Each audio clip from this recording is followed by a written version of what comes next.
Hello and welcome from a rather chilly Portugal this morning.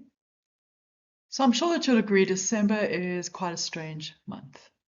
On the surface, it's supposed to be about festive cheer and winding down, but for many of us, it feels more like a frantic leopard crawl to a finish line that doesn't actually exist.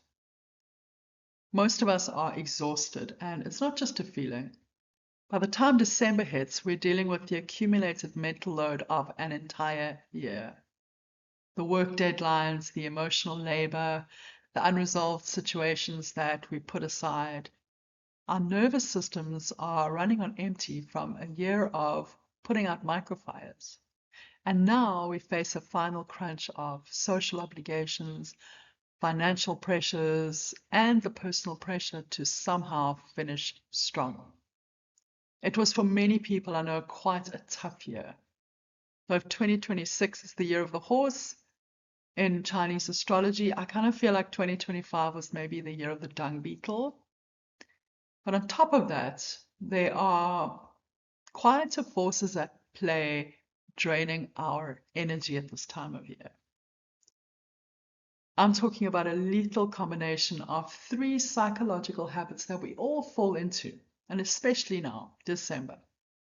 The first, there's the subtle, persistent hum of incompleteness.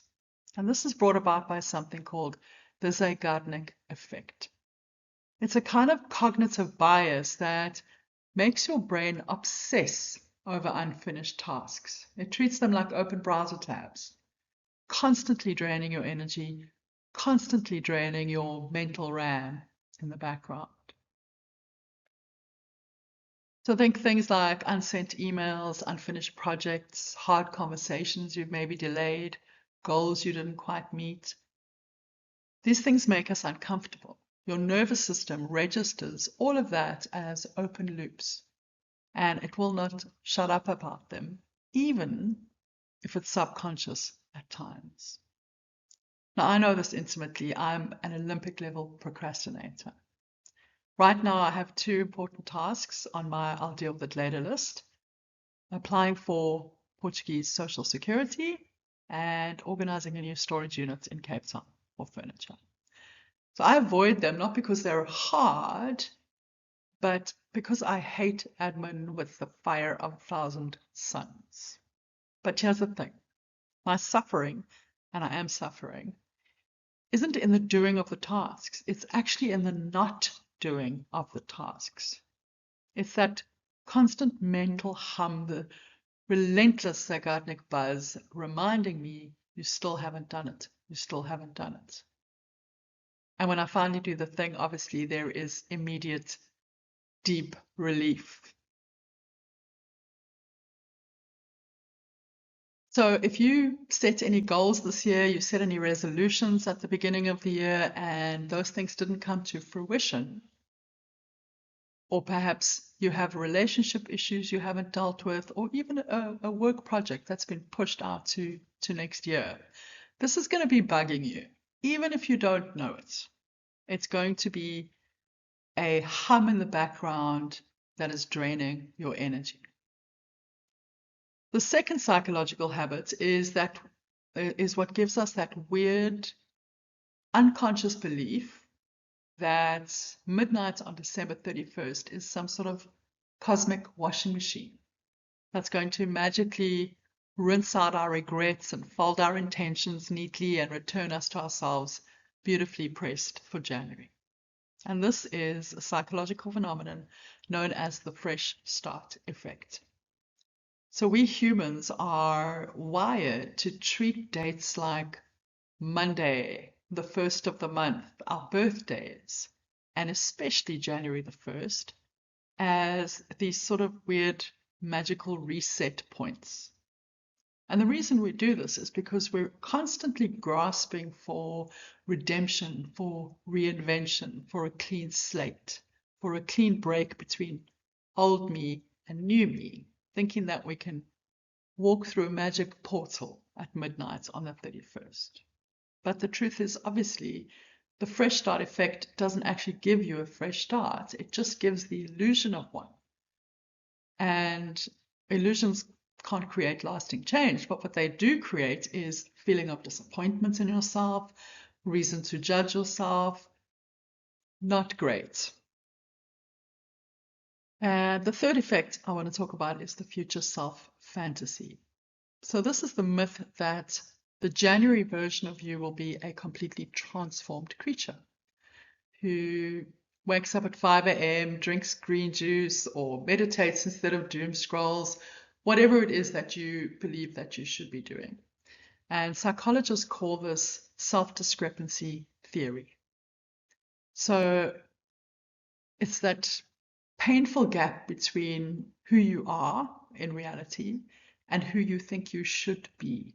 And we all have the self discrepancy. We all have this gap. And obviously, the bigger the gap, the harsher we are on ourselves, the more we judge ourselves, the more we beat ourselves with the shit stick all over again. So, you have the Zeigarnik effect nagging you about the past and anything that is incomplete, the fresh start effect creating an illusion about the future, and the future self fantasy judging who you are in the present moment. And all three of these effects and psychological habits are much stronger at this time of year. And all three of these forces conspire to do one thing, and that is to drain your energy. So they leave us feeling scattered and incomplete and fundamentally flawed, which I'm sure you'll agree is not very festive. So, if closure doesn't just happen automatically at midnight on the 31st, and if a lack of closure leaves us feeling drained and actually beginning the year feeling disappointed in ourselves, feeling somehow lacking and flawed, what can we do? What can we do to stop the energy drain, and what can we do to create closure for ourselves so that we don't have that undercurrent of incompleteness? So the answer lies in understanding a fundamental truth about how your mind works. Psychologists who study narrative therapy have a powerful insight. Your brain is a natural story processor. Its primary job is to take the chaos of life, the random events, the emotions, the conversations, the challenges and struggles, and create a coherent story out of it. Your brain loves a beginning, a middle, and an end.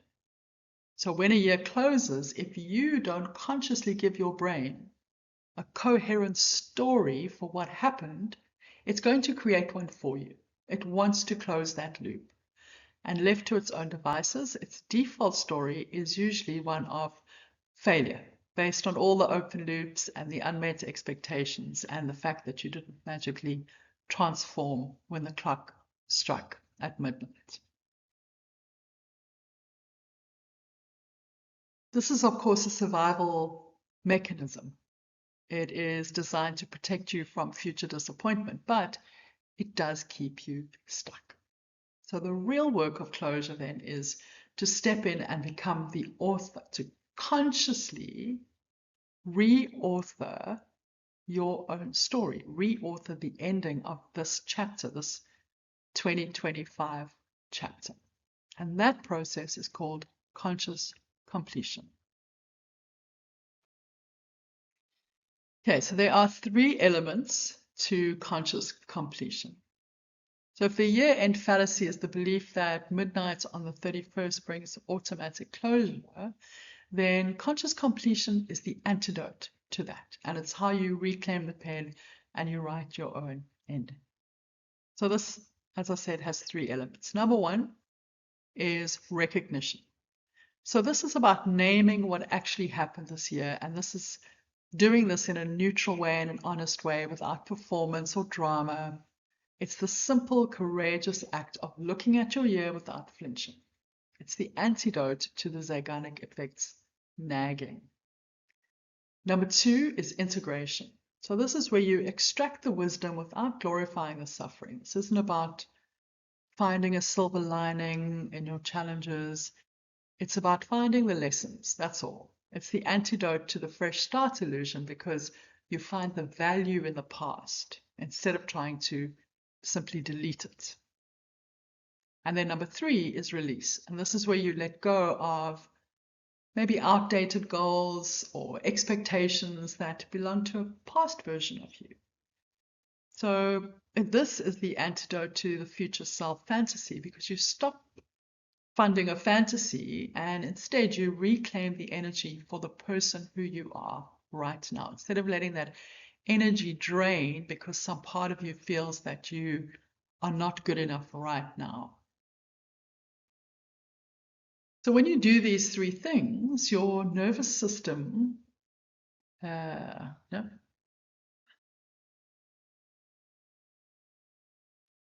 So when you do these 3 things, your nervous system finally gets the memo. The story is complete. That is the clean slate that we are chasing. So I want to invite you to do literally a minute or 2 version of that with me right now. No journals, just your attention. So step 1, recognition. So think of one simple true sentence about your year. No adjectives, no drama, just one fact.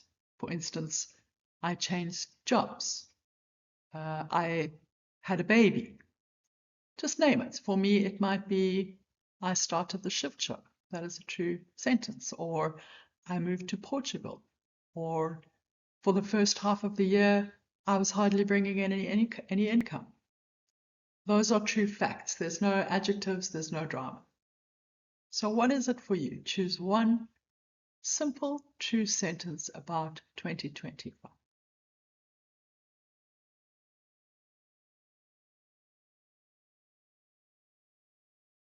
Okay, step 2 is the integration. So now ask yourself, what did it teach me?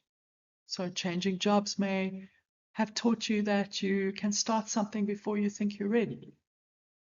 For me, for instance, my true fact being I moved to Portugal, what did it teach me? It taught me that I can do hard things. Or maybe it taught me that I was living in my comfort zone for a really long time. Step 3, sorry, let me give you a moment to think about your integration. So based on your sentence that you chose, what did it teach you?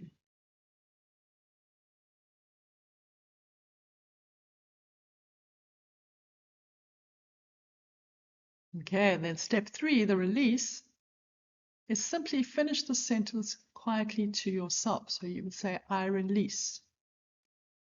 So for instance, for me, I moved to Portugal. I learned that I was living in my comfort zone for a really long time. And I can release any regret related to that, any regret related to not having done something bold, moved to another country, stepped out of my comfort zone. I release any regret related to that. So what is your release? Think of your one true sentence about your year, what it taught you, and then what do you need to release?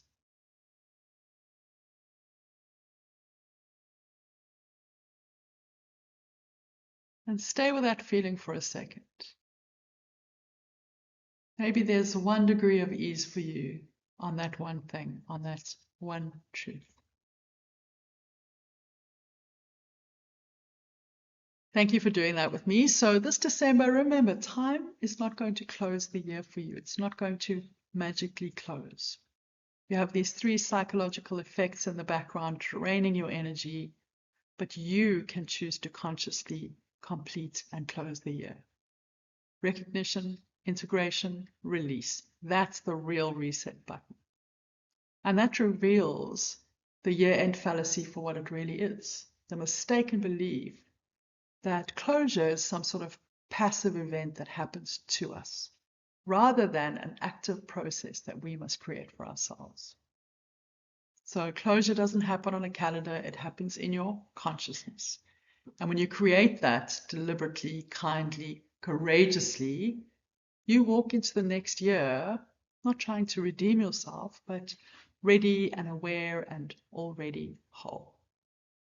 On that note, for those of you joining me for the Mindful Reflection workshop later this month, this is just a small taste of what we'll be doing. We'll be going deeper into this process together and with a lot of time and space to create your own closure in a beautiful, gentle, and truly profound way. Thank you so much. See you soon.